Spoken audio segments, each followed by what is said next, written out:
Hello everyone and welcome to my channel Y&R Trends. I hope everyone is having a wonderful day. Before we begin, please hit the subscribe button and give this video a thumbs up. In the hushed early morning light of Genoa City, when the marble floors of Jabot creations echoed with the faintest memory of yesterday's power plays, Diane Jenkins stood alone in Jack Abbott's office, staring out at the skyline with a sense of unease she could not name, because Diane had lived many lives and survived many storms. Yet the feeling crawling up her spine now was different, sharper, as if fate itself had leaned in to whisper that something was terribly wrong. And this intuition, honed by years of betrayal, exile, and hard-won redemption, refused to be ignored. She had returned to Genoa City determined to protect her second chance, her marriage to Jack, her fragile place in the Abbott family, and the company she had fought tooth and nail to help rebuild. But secrets had a way of finding her, and this one was already circling, waiting for the perfect moment to strike. The discovery began innocently enough, as the most dangerous revelations often do, with a misplaced folder left behind in the conference room after a late-night meeting Diane had not been invited to attend, a folder she noticed only because the name Abbott Chancellor Strategic Reallocation was stamped across the front in bold letters, and though Diane knew she should have left it untouched, a familiar instinct, the same instinct that had once led her into darkness but now served as her shield, urged her to look closer, and as she flipped through the pages her breath caught, because the language was wrong, the numbers too precise, the timelines too aggressive, and hidden between legitimate projections were coded references that made her blood run cold, references that pointed not toward growth but toward sabotage, a slow, calculated dismantling of Jabot from the inside out. Diane's hands trembled as she read, her mind racing through possibilities, until two names leapt off the page like accusations written in ink that could not be erased. Phyllis Summers and Billy Abbott. The shock of seeing those names together was staggering, because if there was one thing Diane knew, it was that chaos followed Phyllis like a shadow she pretended not to see, and Billy, brilliant and reckless, had always been vulnerable to his own demons. But the idea that they were working together on something this dangerous sent a chill straight through Diane's carefully maintained composure. Memories flooded her mind. Phyllis's thinly veiled hostility, the sharp smiles, the constant needling remarks that suggested resentment still simmered beneath the surface, and Billy's growing distance from Jack, his bitterness over past mistakes, his sense of being overlooked. Pieces that now began to align into a terrifying picture. Diane realized then that this was not just another scheme or impulsive gamble. This was a dark plan, years in the making, born from grudges, pride, and a thirst for control that neither Phyllis nor Billy had ever truly mastered. As Diane continued reading, the plan revealed itself in chilling detail. Strategic leaks to the press designed to undermine investor confidence, carefully timed product delays blamed on internal restructuring, and most devastating of all, a covert alliance with outside forces ready to swoop in and strip Jabot for parts once its stock plummeted, all orchestrated under the guise of innovation and reform. All hidden behind Billy's reputation as a visionary and Phyllis's uncanny ability to manipulate narratives. Diane felt a wave of nausea as she understood the scope of it, because this wasn't just about business. It was personal, aimed squarely at Jack, at his legacy, at everything the Abbott name represented, and by extension at Diane herself, the woman Phyllis had never forgiven for breathing the same air as Jack Abbott. Panic threatened to take hold, but Diane forced herself to breathe, reminding herself that survival had taught her one crucial lesson. Information was power, and acting too quickly could be fatal. She closed the folder, replaced it exactly where she had found it, and left the room with a calm she did not feel, knowing that from this moment on every smile, every conversation, every casual encounter with Phyllis and Billy would be part of a dangerous game of deception. Later that day, Diane watched Phyllis from across society, noting the way her rival laughed too loudly, the way her eyes flickered with calculation even as she pretended to enjoy harmless banter, and Diane realized that Phyllis believed she was untouchable, that she had convinced herself she was smarter than everyone else in the room, including Jack, including Diane, and perhaps even including Billy, who sat beside her with a restless energy that suggested he was already questioning the path they were on. Diane's heart pounded as she pieced together the emotional undercurrents driving this conspiracy. Phyllis's long-standing resentment toward the Abbotts for every slight, real or imagined, and Billy's self-destructive need to prove himself at any cost. A toxic combination that could only end in disaster. That evening, alone with Jack at home, Diane struggled with whether to tell him the truth, because she knew how fragile his trust was, how easily old wounds could reopen, and yet the weight of the secret pressed down on her, making silence feel like betrayal. But fear held her back, fear that Jack might doubt her motives, fear that Phyllis would twist the narrative and paint Diane as paranoid or manipulative, fear that exposing the plan too soon would drive Phyllis and Billy underground, making them even more dangerous.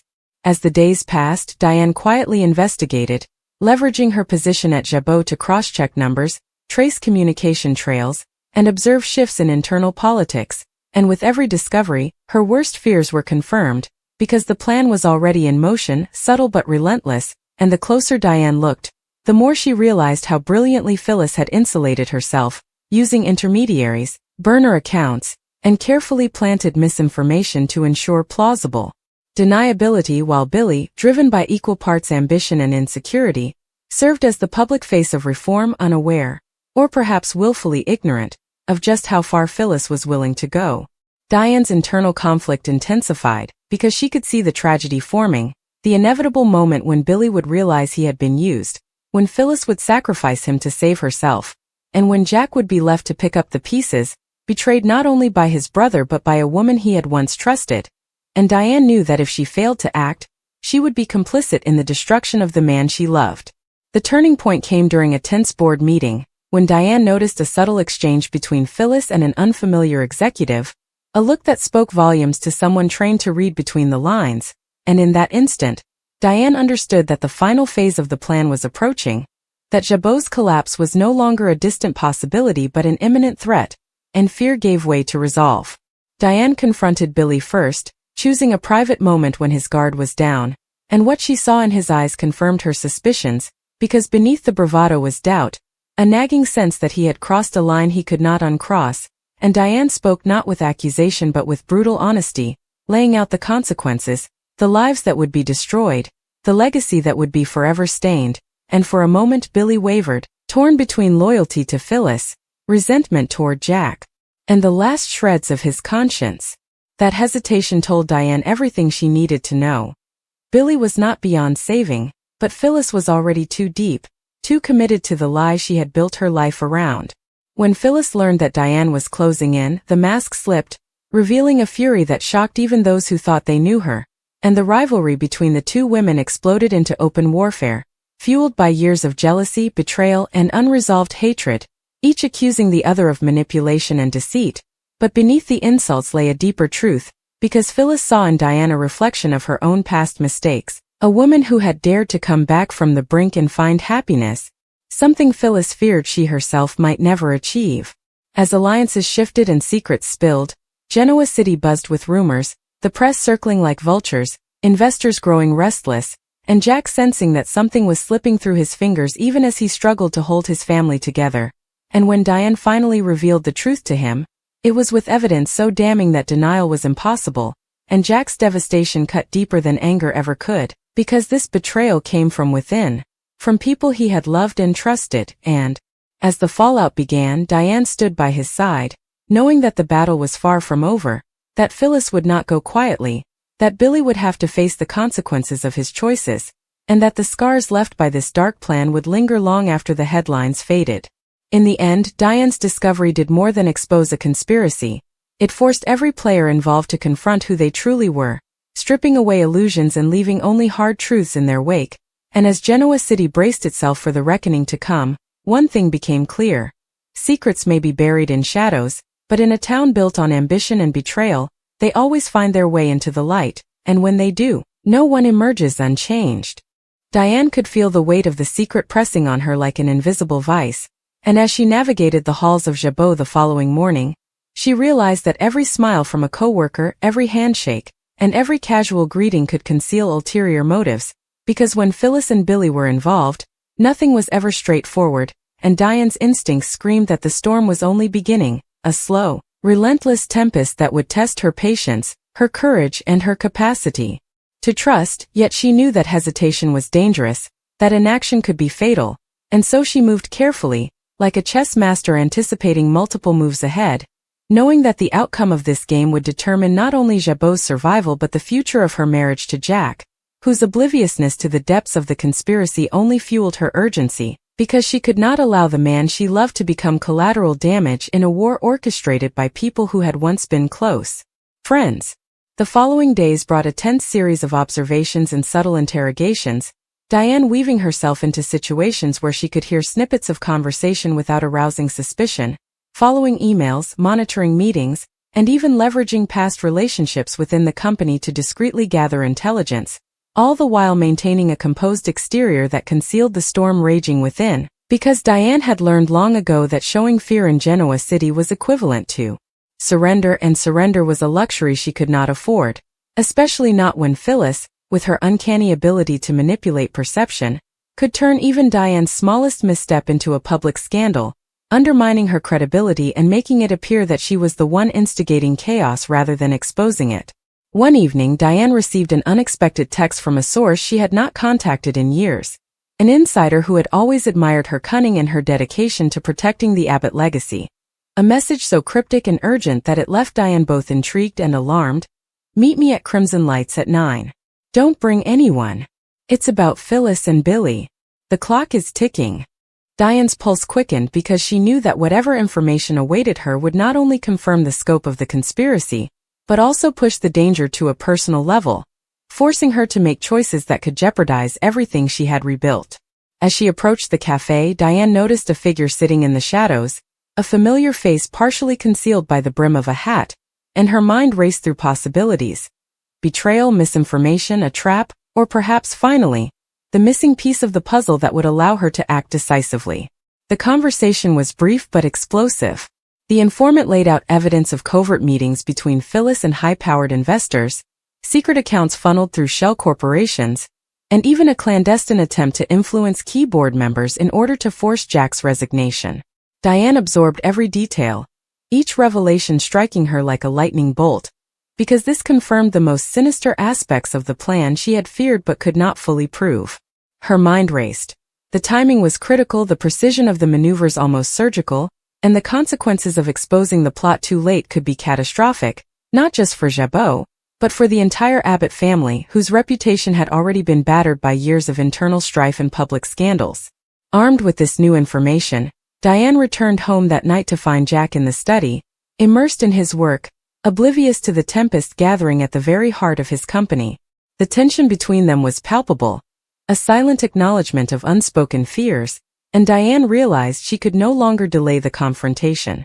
She revealed everything in painstaking detail, outlining the plot, the evidence, and the potential fallout, and Jack's reaction was a mix of disbelief, anger, and a profound sense of betrayal, because for all his experience, nothing had prepared him for the depth of duplicity from people he had considered family. Together, they formulated a plan, combining Jack's authority with Diane's insider knowledge, to counteract Phyllis and Billy's scheme without triggering premature exposure that could accelerate the damage. Meanwhile, Phyllis began to sense Diane's interference. Her sixth sense for detection, the very skill that had allowed her to manipulate situations to her advantage for years, alerted her that someone was closing in, and she initiated a series of countermeasures, spreading false information, orchestrating diversions, and attempting to isolate Diane from her allies, all while maintaining a facade of innocent collaboration.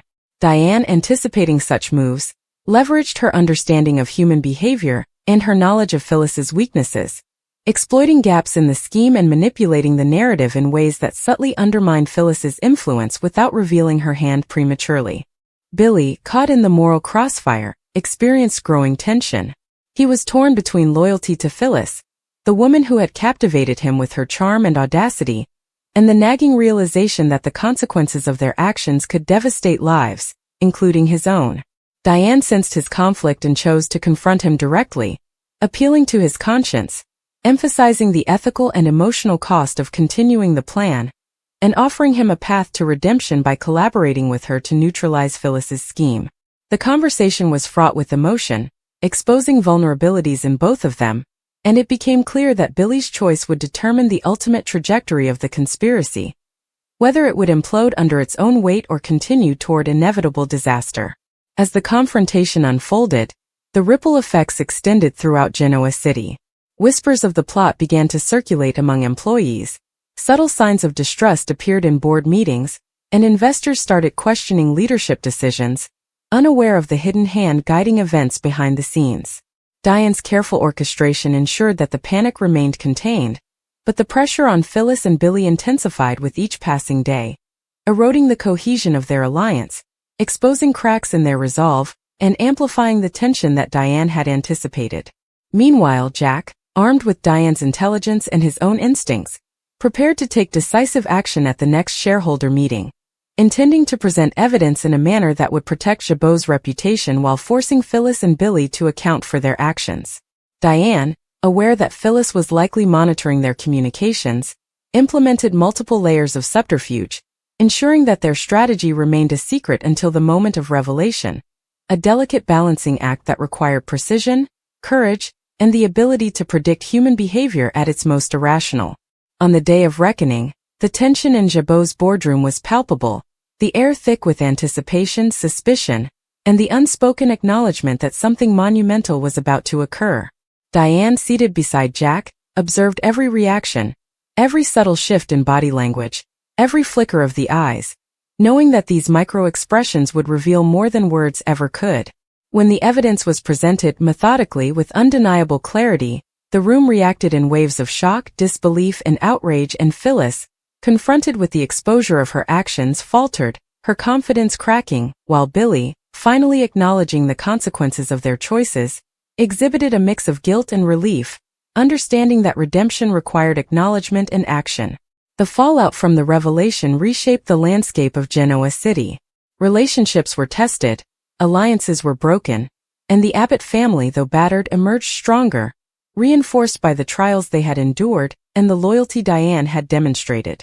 Phyllis faced the consequences of her actions, both professionally and personally, while Billy embarked on a path toward redemption, guided in part by Diane's firm but compassionate hand.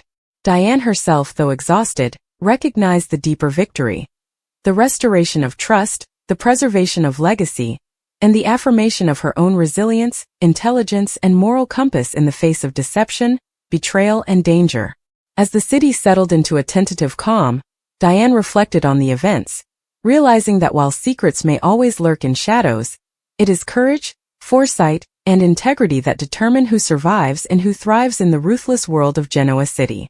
And in that realization, she found not only vindication but a renewed sense of purpose, ready to face whatever new challenges the city, her family, or fate might throw her way, because Diane Jenkins had proven once again that no darkness, no matter how meticulously planned, could outshine the light of truth and determination.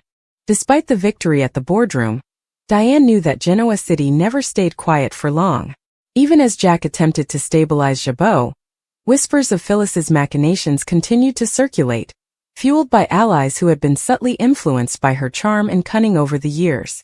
Diane sensed that the war was far from over. Phyllis was a master of reinvention, capable of turning the tables when least expected, and the city thrived on scandal, rumor, and revenge. That evening, Diane sat alone in the Abbott mansion, reviewing files and emails once more, tracing every last thread of Phyllis and Billy's plan to ensure no loose ends remained. Her mind, sharp and relentless, refused to rest, because she understood that the smallest oversight could allow Phyllis to stage a comeback. Meanwhile, Billy approached Diane with a mixture of guilt and determination. He admitted that he had underestimated Phyllis's ruthlessness and overestimated his ability to control the situation. Diane listened, offering guidance while setting firm boundaries, ensuring that he understood the stakes and the importance of loyalty and transparency moving forward. Together, they began to strategize ways to repair the damage done to Jabot, rebuilding investor confidence while subtly blocking Phyllis from regaining influence. Unbeknownst to them, Phyllis was already plotting her next move.